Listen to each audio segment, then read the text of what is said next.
tiver a Bíblia, eu vou pedir para você abrir no texto de Salmos, livro de Salmos, capítulo 2, o Salmo de número 2. Nós estamos nessa série chamada Mais Profundo, que é uma continuação da série que iniciamos no início deste ano, no mês de janeiro, quando decidimos olhar e pensar como comunidade que nós queremos mais de Deus, mais aquilo que Ele tem para nós. Nós não queremos ficar na superficialidade, nós não queremos nos acomodar, nós queremos mais. Esse é um sentimento que tem se espalhado entre muitos de nós, começando com os presbíteros aqui da igreja, muitas pessoas, uma sensação de que realmente corremos um sério risco de nos acomodarmos e estagnarmos, e a estagnação é o início da morte. Então nós queremos mais. Nós queremos realmente, em todas as áreas e nas dimensões, como nós colocamos, de profundidade, de altura, de largura e de distância, nós queremos mais de Deus. E aí nesse mês, então, nós decidimos olhar para essa questão da profundidade. Queremos ir mais fundo. E hoje eu vou refletir com vocês no Salmo de número 2, tendo em vista que na semana passada nós falamos do Salmo número 1. E esses dois salmos, eles funcionam no livro de Salmos como uma introdução para o livro. Nós falamos na semana passada que se queremos uma vida mais profunda, precisamos mergulhar na palavra de Deus. E o Salmo 1, ele fala sobre isso, ele fala sobre a felicidade ou a bem-aventurança de uma vida que é vivida de acordo com a palavra de Deus, que recebe o conselho de Deus e não dos ímpios, que anda no caminho de Deus e não dos pecadores, que se alegra e medita na palavra de Deus dia e noite, em vez de ficar na roda daqueles que são zombadores, sentir-se à vontade com aqueles que desprezam a Deus. Então esse tipo de vida que está imersa na palavra de Deus é uma vida bem-aventurada. Esse salmo que nós vamos olhar hoje é uma continuação do Salmo 1. De fato, alguns manuscritos antigos trazem os dois salmos como um só.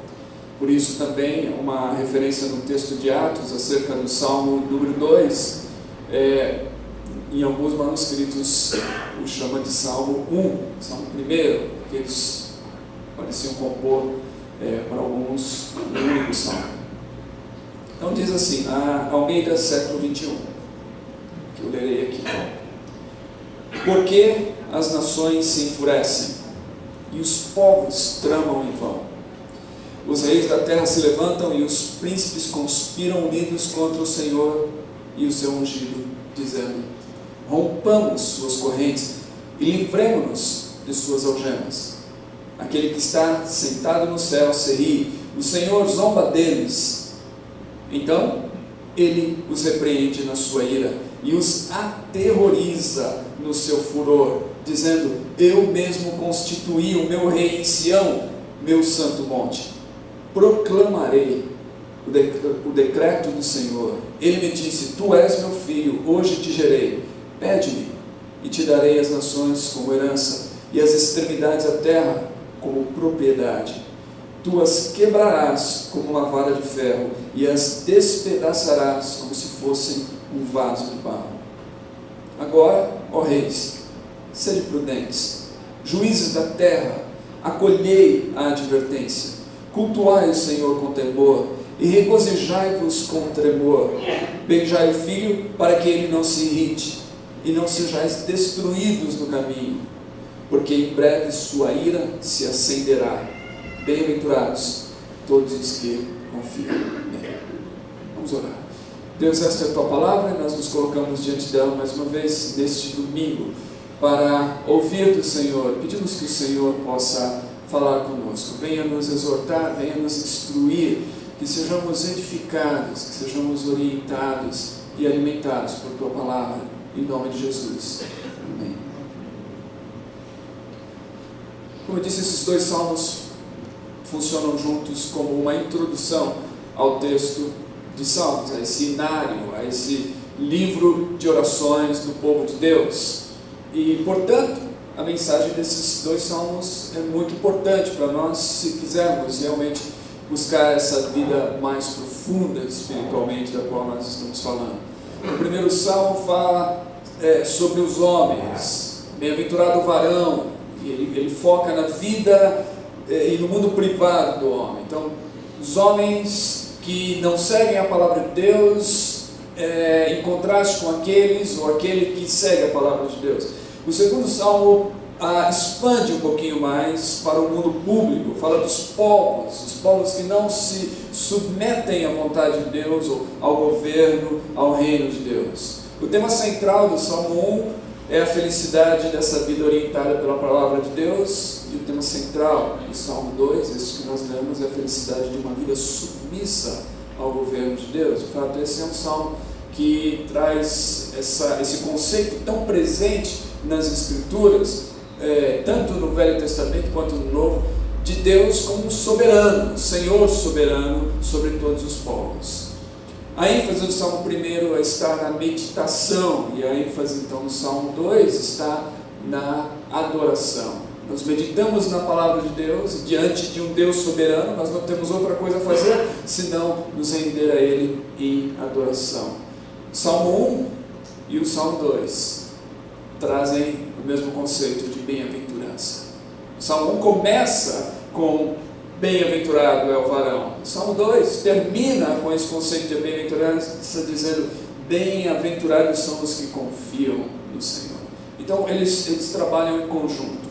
Esse Salmo 2 é um salmo régio, um salmo real, e ele foi possivelmente composto para ser recitado em todas as coroações da linhagem do rei Davi, ou da linhagem davídica, no decorrer da história. E possivelmente também era usado no culto em celebração e em homenagem ao rei. Nós não sabemos quem o compôs, a Bíblia coloca aqui como Salmo de Davi, ele está nesse primeiro livro de Salmos, os Salmos davídicos, e evidentemente todos esses salmos são considerados como Salmos de Davi, muito embora não signifique que todos eles tenham sido compostos pelo grande rei. Vamos olhar então versículo a versículo aqui e ver qual que é a mensagem que esse salmo traz para nós, tendo em vista que ele nos chama à adoração e que ele apresenta Deus como um rei soberano. Começa com a pergunta: por quê? Por que se amotinam, ou por que se enfurecem, como diz Almeida 21, por que se enfurecem as nações e os povos tramam em vão? Logo de início, ele lança essa pergunta como se fosse um absurdo essa atitude, ou essa trama, ou esse enfurecimento dos povos, das nações, diante de Deus. Agora é interessante quando a gente pensa nisso, porque nenhum rei de Israel, nem mesmo Davi, o grande rei, e nem Salomão com toda a sua glória, teve um reino que chegou a ter um domínio global, mundial. Nenhum deles. Após a queda de Jerusalém e o fim da monarquia, esse salmo então passou a ser usado como um salmo profético e um salmo messiânico, que apontava então para esse domínio do reino de Deus sobre toda a terra, uma promessa que Deus fez a Davi. Mas na época de Davi, ou Salomão, de qualquer outro rei, esse domínio não foi exercido. Então o salmo tem mais do que uma mensagem para aqueles dias, ele tem realmente uma mensagem que vai além e que é uma mensagem profética. No livro dos Salmos, a gente vê que o Salmo de número 1, como eu falei na semana passada, ele está ligado a esses livros de sabedoria. Sua mensagem é muito parecida com a mensagem de Provérbios. Já o Salmo 2 é um salmo profético, ele está ligado, ele seria quase como uma introdução à escritura profética da Bíblia. Então a pergunta aqui, por quê? É uma pergunta de espanto. Por quê? Por que as nações, os povos, em vão se rebelam e tramam contra Deus? Versos 2 e 3 diz assim: os reis da terra tomam posição, eles se levantam. É como se eles estivessem se preparando, tomando uma posição, se preparando para enfrentar o Senhor. Eles se levantam e os governantes conspiram, unidos contra o Senhor, enfrentam Yahvé. Eles se preparam para travar uma batalha contra Deus. Por quê? Sendo que isto é vão e contra o seu ungido Messias. E dizem: façamos em pedaços, ou rompamos as suas correntes, lancemos de nós, ou nos livremos, soltemos de suas algemas. Então a ideia que o Salmo está trazendo aqui é que os homens, representados aqui por reis e príncipes, que declaram guerra contra Deus, que pensam poder se levantar e se insurgir contra o domínio de Deus, eles estão dizendo a si mesmos que Deus os está acorrentando, que eles estão presos por algemas que foram impostas pelo Senhor, por Deus e pelo seu ungido. E aqui a gente vê então esse tema que acontece nas Escrituras, a partir do próprio texto de Gênesis, onde está a raiz do pecado do homem, que é a rebelião. É o homem que não se submete a Deus. É o homem que interpreta a vontade de Deus, ou o conselho de Deus, ou o mandamento de Deus, como se fosse uma corrente ou uma algema tentando castrá-lo de sua liberdade e de sua alegria. O homem que encara esse governo de Deus como algo negativo, como algo que o restringe. E de onde vem então isso? Lá em Gênesis a gente vê. Vem de uma atitude de desconfiança para com Deus. Desconfiança. Quando o homem não confia em Deus, o homem não confia que a vontade de Deus é boa para ele. É interessante quando Paulo fala em Romanos capítulo 12 sobre essa renovação da mente, para que a gente experimente qual seja a boa, perfeita e agradável vontade de Deus. É impossível experimentar a vontade de Deus como perfeita, boa e agradável se a nossa mente não for renovada, se a nossa mente não estiver alinhada com Deus e com sua palavra. Por isso que o Salmo 2 vem depois do Salmo 1. Por isso que a ênfase do Salmo 1 é para que a gente mergulhe na palavra de Deus, para que a gente medite nela dia e noite, para que a gente tenha prazer nessa palavra, prazer na lei, como diz, na orientação que Deus dá por meio da sua palavra. Se a gente não conseguir entender isso, se a gente não conseguir ter prazer nisso, a gente não vai submeter a ela. Agora, quando a gente desconfia de Deus, ou quando a gente ouve o tentador que diz assim: é assim mesmo que Deus disse? Será que foi isso mesmo que Deus quis dizer? Quando a gente começa a olhar para as Escrituras, aquilo que está muitas vezes claramente estabelecido nas Escrituras, e a gente começa a tentar encontrar uma desculpa para não fazer aquilo que as Escrituras dizem que nós devemos fazer, e nós começamos a nos perguntar: será que é isso mesmo? Mas espera aí, vamos tentar pensar aqui, raciocinar, talvez não seja bem isso, quando muitas vezes o que a Bíblia diz é bem isso. Não é nada mais do que isso, nada menos do que isso. Quando a gente começa a elaborar essas coisas, a gente começa a cair na cilada do tentador, desconfiar então daquilo que Deus disse. E aí nós olhamos para aquilo que Deus disse como se fossem correntes, algemas, amarras, e nós queremos nos livrar delas, e nós nos rebelamos, nós nos revoltamos contra Deus. É como se estivéssemos declarando: nós não precisamos de Deus, nós não precisamos da sua palavra, nós não precisamos das suas leis, porque elas querem nos aprisionar, elas querem castrar a nossa alegria, a nossa felicidade, impedir o nosso florescimento. Nós queremos ser livres para fazer o que desejamos. Parece até mesmo uma música de uma banda chamada No Longer Music. Você quer ser livre para fazer o que você quiser, o que você deseja. É isso. Essa busca por autonomia, por independência, por não se curvar diante de Deus, está representada aqui nos Salmos como uma insurreição dos povos, como uma rebelião dos governantes, dos reis e dos príncipes contra o Senhor. E, no entanto, o salmista já de início declara: isto é algo em vão. Versículo 4, ele diz: do seu trono nos céus, o Senhor põe-se a rir e caçoa ou zomba deles. Por que ele diz isso? Por que Deus ri e zomba dos homens? Porque é inútil tentar se rebelar contra Deus. Porque não faz sentido algum os seres humanos tentarem armarem-se e prepararem-se para uma batalha contra Deus.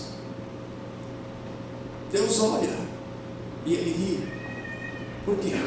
Porque diante de Deus, todos os exércitos do mundo não são absolutamente nada. Não representam poder algum. Ninguém pode contra esse Deus. As Escrituras, nem os mais poderosos exércitos do mundo, e nem todos eles juntos podem se levantar e se revoltar contra ele e vencê-lo. Deus é Deus, ele se assenta no trono, ele é Senhor, soberano sobre tudo e todos. Nada, absolutamente nada pode vencê-lo ou derrotá-lo. O Senhor olha dos céus para essa maquinação, para essa armação dos homens, e isso é uma piada.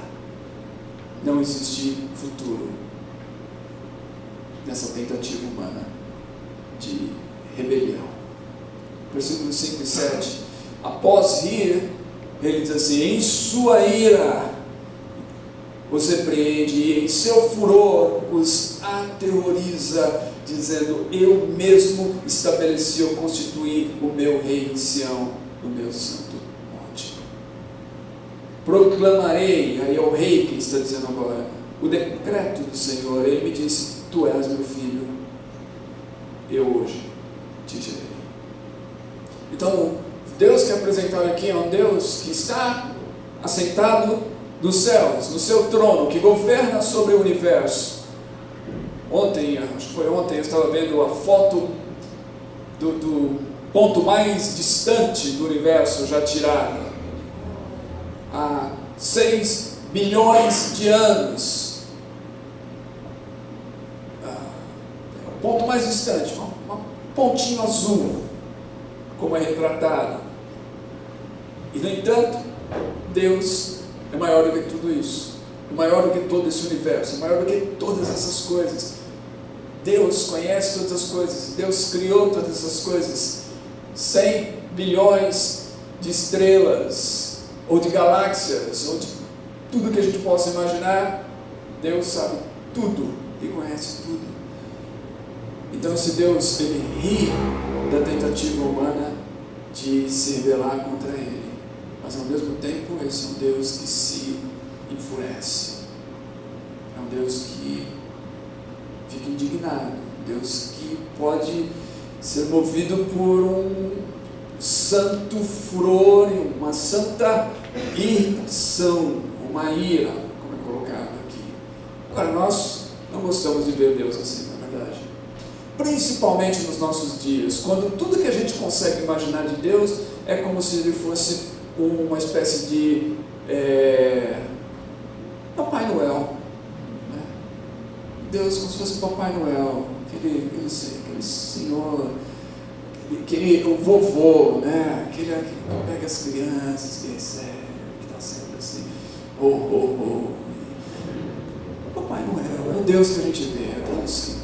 Então quando a gente fala assim, Deus, esse não é o Deus da Bíblia, ou algumas pessoas vão falar assim, não, esse é o Deus do Velho Testamento. Eles tinham uma ideia negativa de Deus no Velho Testamento. Deus do Velho Testamento é um Deus carrancudo, o Deus do Novo Testamento, o Deus abate, Jesus é um Deus bacana, é um Deus papai. Meus queridos, na verdade, o Deus do Velho Testamento e o Deus do Novo Testamento é o mesmo. E as imagens que a gente pode achar estranhas sobre Deus no Velho Testamento, a gente encontra elas no Novo Testamento também. E na verdade a gente encontra elas no Novo Testamento justamente naquele que é a revelação maior de Deus, que é Jesus Cristo, como a gente vai mencionar aqui adiante.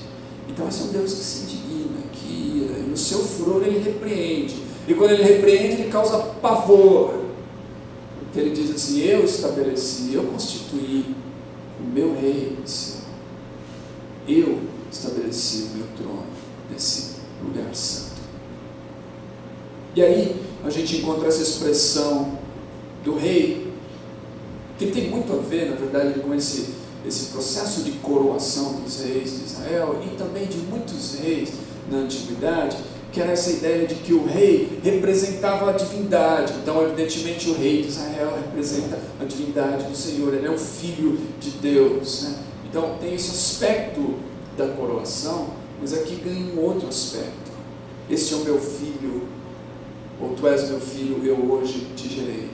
Porque a gente, ao ler os evangelhos, a gente vai ver que os evangelistas olharam para esse salmo e retiraram deste salmo e dessas palavras a declaração de Deus acerca de Jesus, tanto no batismo quanto na transfiguração. Em Mateus capítulo 3, 17, quando após ter sido batizado, uma voz dos céus diz assim: este é o meu filho amado, em quem me agrado. Ou na transfiguração, Mateus 17, 5, quando diz assim: este é o meu filho amado, em quem me agrado, ouçam-no.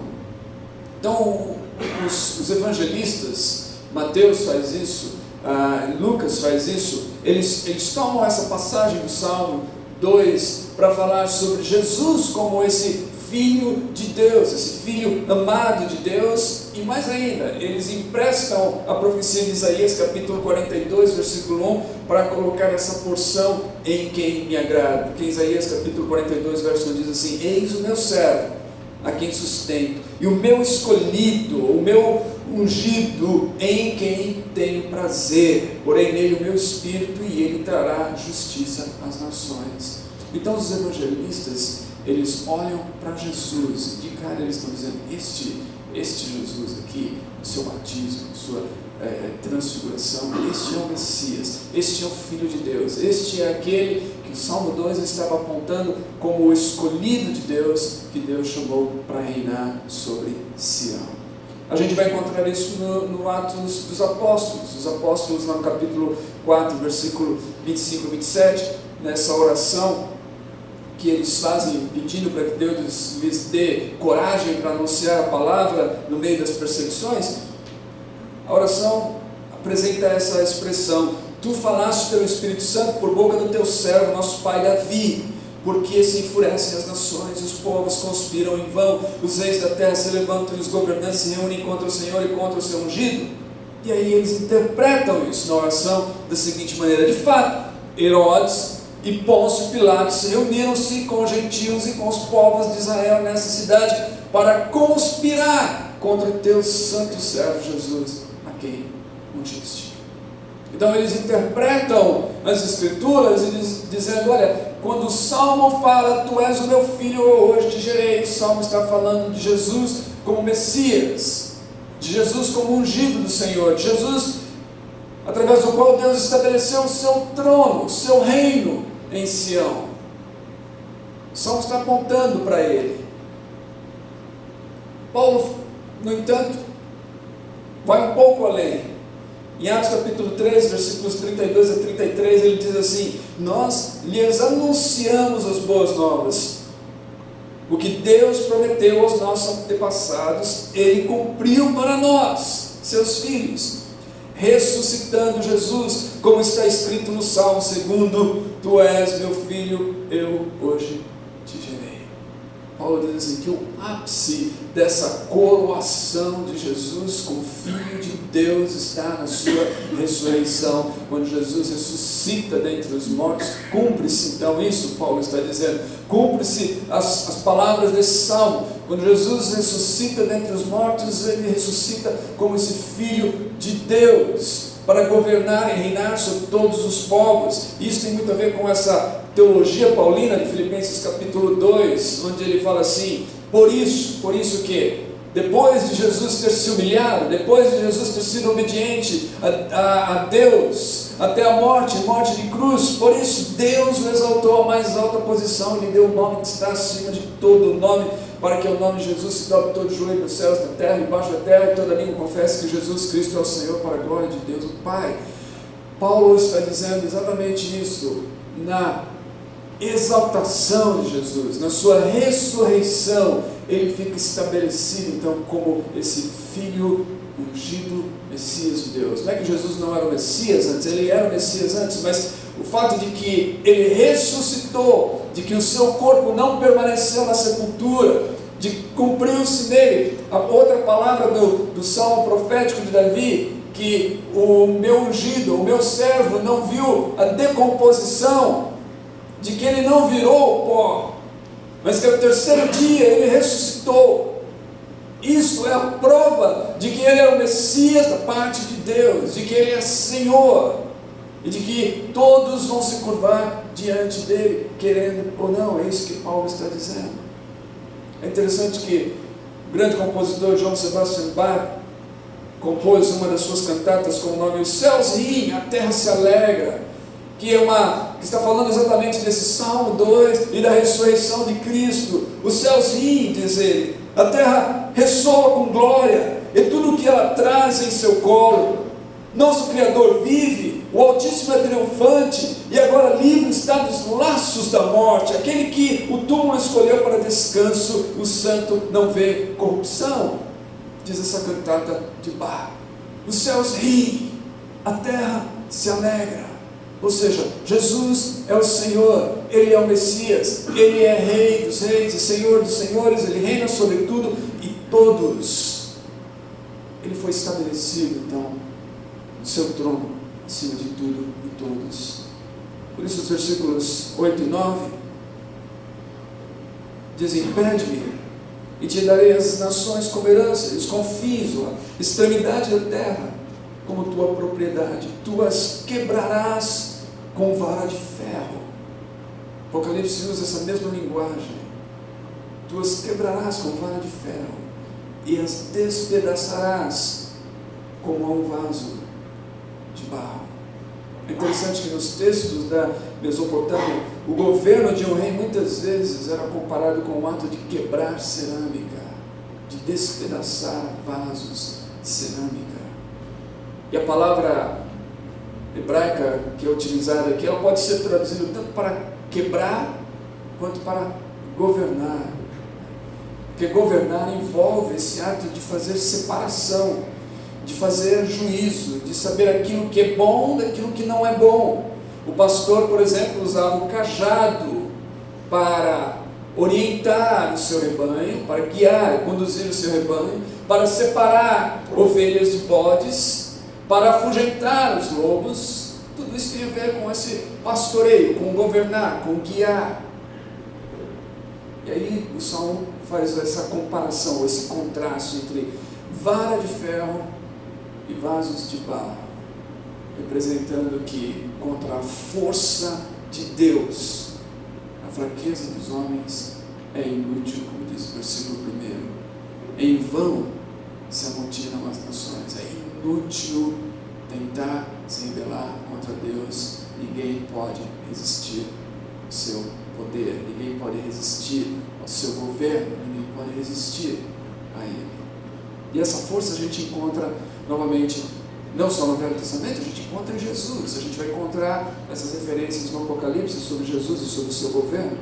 Paulo vai falar aos Tessalonicenses que Jesus vai matar o iníquo com o seu hálito, com o sopro da sua boca. É esse o poder. Ele não precisa de uma grande guerra, ele não precisa apenas do seu hálito. O sopro da sua boca é o suficiente para destruir o iníquo, aquele que se levanta contra ele, que tenta se sentar no lugar de Deus como se fosse Deus, que se rebela contra Deus, que tenta enganar as pessoas. Jesus vai destruí-lo, matá-lo com seu hálito.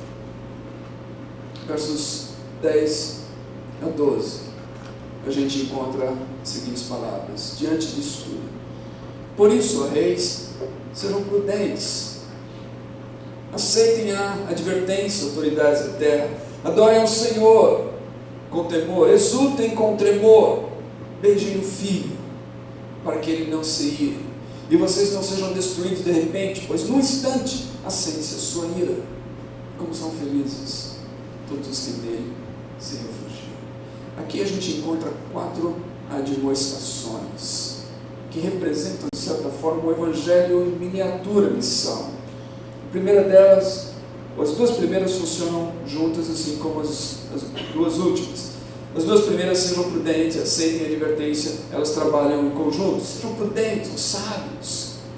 Diante disso tudo, diante do fato de que Deus é Senhor, de que Ele reina soberano, de que ninguém pode resisti-lo, diante do fato de que Ele estabeleceu o seu trono, de que Ele tem o seu ungido, diante disso tudo, sejam prudentes, sejam sábios, não sejam tolos, não pensem insanamente que vocês podem resistir a esse Deus, não pensem que vocês podem viver longe do governo dele, não pensem que qualquer escolha que vocês fizerem contra a vontade dele vai prevalecer. Sejam sábios. Provérbios diz que o temor do Senhor, a reverência ao Senhor é o princípio da sabedoria, que o temor do Senhor traz da sabedoria aos prudentes. Então essas coisas funcionam em conjunto. É preciso ser prudente, ou ser sábio, para não se desviar do caminho e não pensar que você pode viver a sua vida sem Deus. É loucura imaginar, as Escrituras colocam isso, que você pode conduzir uma vida sem Deus e ainda assim no final dessa vida encontrar a felicidade. A felicidade está para aqueles que confiam em Deus, aqueles que agem ou que pensam que são independentes. Eles vão encontrar a destruição, muito parecido com o Salmo 1. Não há futuro para aqueles que querem se voltar contra Deus. Aceitem a advertência. Essa é a advertência. O Salmo é uma advertência. Não se rebelem contra Deus. Não resistam à vontade de Deus. Não endureçam o coração, diz o texto dos Salmos e é repetido lá na carta aos Hebreus. Aceitem a advertência, não endureçam o coração diante dessa advertência que o Senhor está dando a vocês. Aceitem a advertência. Ele é Senhor, Ele é Rei, Ele é soberano. Não pensem novamente que vocês podem se voltar contra Ele e que vão sair vencedores nessa batalha. Aqueles que se levantam contra Ele já estão perdidos. Não há chance alguma. É vão, é inútil se rebelar contra Ele e contra a sua vontade. Aí as duas advertências ou demonstrações finais funcionam também em conjunto. Adorem o Senhor e sejam submissos a Ele. Adorem o Senhor, sirvam ao Senhor, prestem culto. Todas essas expressões poderiam ser traduzidas pela palavra aqui: adorem o Senhor, servir ao Senhor, prestar culto ao Senhor. E aí a gente entra nesse ponto que para mim é o ponto central daquilo que eu quero falar hoje sobre uma vida mais profunda. Uma vida mais profunda, uma vida imersa na palavra de Deus. Na palavra de Deus que nos orienta, que nos guia, que nos mostra quem Deus é, que mostra quem nós somos, à luz dessa revelação de Deus. E aí quando nós fazemos isso, nós podemos nos rebelar contra Deus, insanamente, ou nós podemos nos curvar, nós podemos nos render. E essa rendição, esse ato de rendição, de submissão, é a essência da adoração. A gente canta, né? Um cântico lindo. Estou voltando à essência da adoração, e a essência és tu, Jesus. É fácil a gente cantar essas palavras sem pensar exatamente no que elas significam. E é fácil muitas vezes a gente pensar que essa essência da adoração significa tão somente o cantar essas palavras, tão somente dizer Jesus, Jesus, Jesus, tu és doce, tu és santo, tu és isso e aquilo. Mas na verdade, a essência da adoração é a submissão a Deus e a sua vontade. 1 Samuel 15, versículos 22 e 23, a gente encontra aquela passagem triste desse reinado de Judá e do povo de Deus através de Saul, que desobedece ao Senhor, que age de uma maneira precipitada, que assume para si algo que ele não devia estar fazendo. E quando o profeta chega lá, o profeta o repreende. E aí as palavras do profeta Samuel para Saul revelam exatamente isso, essa essência da adoração. Samuel pergunta: acaso tem o Senhor tanto prazer em holocaustos e em sacrifícios, quanto em que se obedeça a sua palavra? Afinal de contas, em que Deus tem prazer? Holocaustos e sacrifícios? Ou obediência à sua palavra? O profeta está perguntando. Deus tem tanto prazer em que a gente levante as mãos e declare o nome de Jesus, vez após vez após vez, e saia daqui, desse lugar ou qualquer outro lugar, e faça exatamente o contrário daquilo que Jesus fala?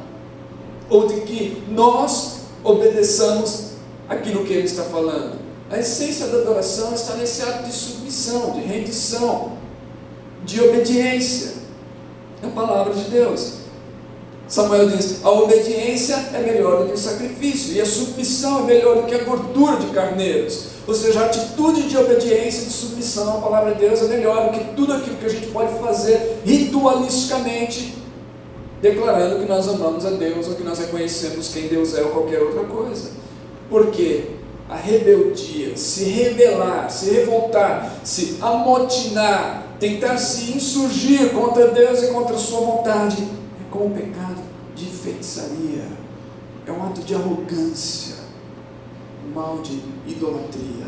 Aquele que não se curva diante de Deus, se curva diante de qualquer outra coisa. Como diz o grande poeta Bob Dylan, você vai ter que servir alguém. Ou é o Senhor, ou é o diabo, ou qualquer outra coisa.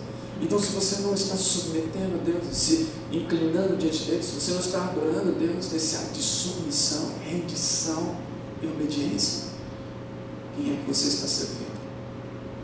Pode ser você mesmo, seu ídolo, o ídolo que você construiu na sua arrogância de achar que você sabe mais que Deus, que você conhece mais que Ele. Adorem ao Senhor. A terceira admoestação, e ela funciona como a quarta, que sejam submissos ao reino sem Ele. Nas palavras, beijem o filho. Essa é a porção do Salmo que traz mais dificuldade para os tradutores e os comentaristas. Beijem o filho, porque ela apresenta aqui um termo em aramaico diferente daquilo que se esperaria para filho. Portanto, alguns tentam conciliar isso dizendo, ou traduzindo, beijem seus pés. Beijem o filho, beijem seus pés. Qualquer que seja a tradução, tanto beijar o filho como beijar os pés, o significado é o mesmo aqui. O significado é, obviamente, um ato de submissão. Beijar o filho aqui sendo o rei, foi estabelecido em Sião: tu és o meu filho, hoje te gerei. Então, beijar o filho é esse contexto de beijar o rei. Quando alguém se aproximava do rei, num ato de submissão, era comum beijar suas vestes ou sua mão. Isso era um reconhecimento de submissão a ele. Beijar os pés, obviamente, significava esse ato de respeito, de auto-humilhação diante de uma figura de tremenda superioridade. Então a ideia aqui é a mesma. A ideia é: sejam submissos, rendam-se a Ele. Essas são advertências, como eu disse, do Evangelho em miniatura. A mensagem do Evangelho é essa. A mensagem do Evangelho é que nós não temos outra opção a não ser rendermos a Ele. Nós podemos lutar contra Ele e perecermos. Nós podemos nos render a Ele e encontrarmos a nossa salvação. Então, a essência da adoração é essa submissão a Jesus. É esse rendimento a Jesus. Falar apenas palavras de louvor e bonitas para Jesus, numa atitude sentimentalista, apaixonada, e não fazer a vontade dele, não é adoração. Jesus de fato nos advertiu em relação a isso. Em Mateus 7,21, a gente encontra ele dizendo: nem todo aquele que me diz Senhor, Senhor, entrará no reino dos céus, mas somente, apenas aquele que faz a vontade do meu Pai que está nos céus. Não basta falar, é preciso fazer. Fazer o quê? A vontade de Deus. Lucas coloca de outra maneira, está referindo-se a essa mesma porção, a esse mesmo contexto, em que Jesus diz assim: por que vocês me chamam Senhor, Senhor, e não fazem o que eu digo? Eu estou dizendo para vocês. E o que Jesus está dizendo não são sugestões. O que Jesus está dizendo são ordenanças, são diretrizes, são mandamentos. Ele diz: por que vocês me chamam de Senhor? Se Ele é Senhor, eu sou servo. Se eu sou servo, Ele me diz: faça. O que eu faço como servo? Eu fico perguntando: peraí, Senhor, se eu sou servo, naqueles dias, inclusive, a gente não tem noção do que significa, mas naqueles dias não passava pela cabeça de um servo, não passava pela cabeça de um servo questionar o seu Senhor, não passava pela cabeça do servo perguntar por quê. O Senhor mandava, o servo obedecia, era isso, não tinha outra coisa. O que Jesus está dizendo aqui é que nosso relacionamento com Ele tinha que ser de tal maneira que a gente confia nele, de tal maneira que quando Ele fala, a gente faz aquilo que Ele diz, se é sua vontade, a gente se submete, porque a gente confia na vontade dele. É uma relação de confiança. Na verdade, isso é fé, isso é crença. Fé e obediência andam juntas. A gente vai encontrar isso em Hebreus capítulo 11. Não tem como você dizer que crê em Deus e aí você fazer tudo contrário àquilo que Ele fala, aquilo que Ele orienta, aquilo que Ele diz. Se você crê, você obedece, você segue a Ele. Então essa adoração verdadeira, ela é fruto do reconhecimento de quem Deus é. Deus é Rei do universo, Ele é Senhor soberano, Ele reina acima de todos os povos. Keller diz assim: se nós não vivemos para Ele, acabamos lutando contra Ele. Se nós não vivemos para Ele, a gente acaba se encontrando numa luta contra Deus, numa resistência a Ele. Mas eu gosto mais daquilo que disse Derek Kidner no seu comentário desse salmo. Ele diz: não há refúgio contra Ele, apenas nele. Não há refúgio contra Ele. Não existe como a gente se refugiar quando estamos resistindo a Ele. O nosso único refúgio está nele mesmo. A nossa única esperança está nele. Voltar-se contra Ele, resistir a Ele. É um caminho missão. Então, uma vida mais profunda, meus queridos, é essa vida que reconhece o senhorio de Cristo, esse ungido do Senhor, o Messias, o Senhor Jesus, como os cristãos diziam no Novo Testamento, essa declaração de que Jesus é o Senhor. E era basicamente essa declaração, essa fé em Jesus como Senhor, que fez com que esses cristãos, muitos deles indoutos e letrados, como são anunciados lá no Novo Testamento, fizessem essa revolução debaixo do Império Romano, com toda a sua força, com todo o seu poder.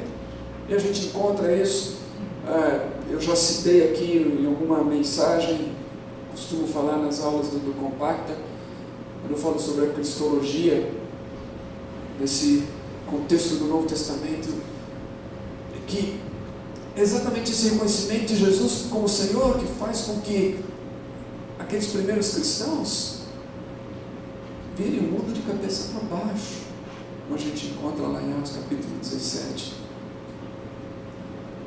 Eles, se Jesus é Senhor, César é o quê? César é o imperador, mas ele não está acima de Jesus. Se Jesus é o Senhor, não tem ninguém acima dele. Se Jesus é Senhor, Ele é Senhor e a gente é servo dele. E a gente se submete a Ele, a gente confia nele. Se Ele é Senhor, Ele tem a palavra última e a palavra final.